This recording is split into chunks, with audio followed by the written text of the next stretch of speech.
Bonjour et bienvenue dans un nouveau tutoriel. Aujourd'hui, on va traiter les tableaux. C'est pour cela que j'ai créé un fichier tableau.html et j'ai donné comme un titre Manipuler des tableaux. Exécutons sur le navigateur.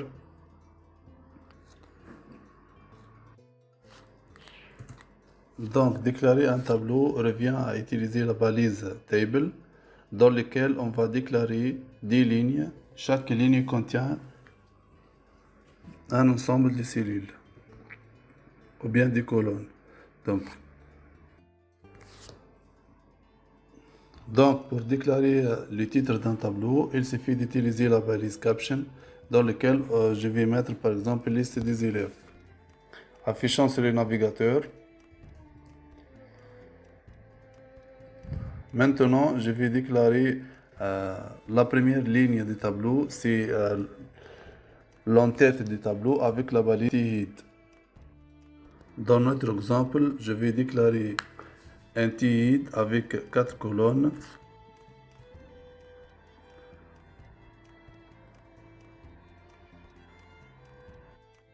La première colonne sera réservée pour les numéros.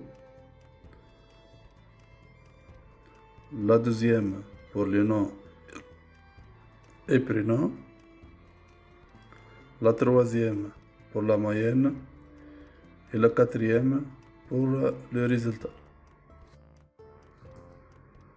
Exécutons sur le navigateur. Voilà les 4 colonnes. Elles sont affichées en gras. Maintenant, on va déclarer le corps du tableau. Donc, on va utiliser la balise tBody et dans laquelle on va déclarer les lignes.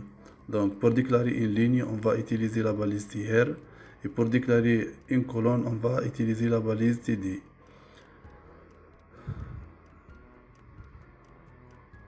Donc, je vais remplir 3 lignes. Voilà la première ligne. On va faire copier-coller pour la deuxième et la troisième ligne et en changeant le contenu de chaque cellule.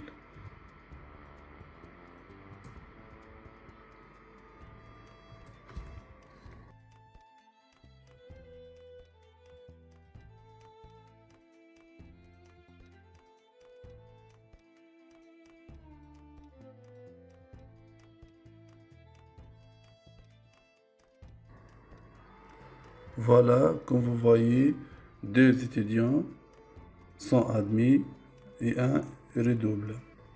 Donc, il est possible aussi d'ajouter un bordure par l'attribut border en donnant la taille en pixels. Je vais donner par exemple dans notre cas 1 pixel. Donc, affichant sur le navigateur. Allons maintenant pour déclarer un pied de page. Pour cela, on va utiliser la balise tfoot et dans lequel je vais déclarer 3 colonnes fusionnées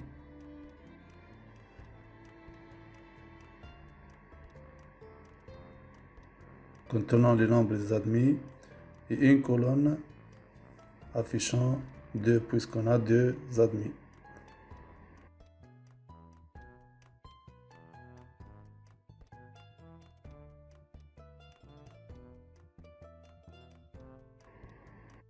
Voilà, donc pour fusionner 3 colonnes, il suffit de laisser une seule et en ajoutant l'attribut callSpan qui prendra la valeur 3, c'est-à-dire 3 colonnes.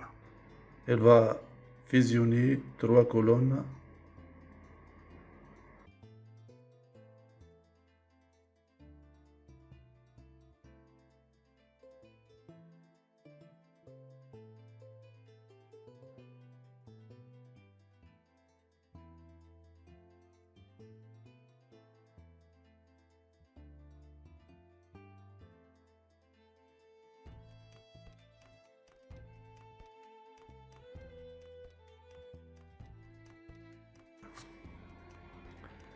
Au moment, je vais fusionner 2 cellules de 2 lignes différentes voisines. Pour cela, je vais utiliser l'attribut rowSpan qui va prendre la valeur 2 puisqu'on va fusionner les deux cellules de la première et la deuxième ligne contenant la valeur admise.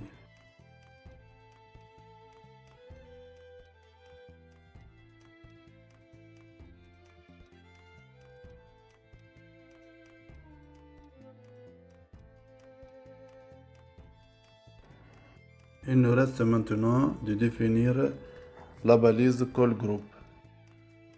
Cette balise se met au-dessous de la balise table et on spécifie les filles sur une telle colonne. Dans notre cas, je veux que l'arrière-plan de la quatrième colonne se colore en jaune. C'est pourquoi je vais ajouter l'attribut style qui va prendre comme valeur pour le background la couleur yellow. Et bien sûr, on va le définir dans la quatrième colonne.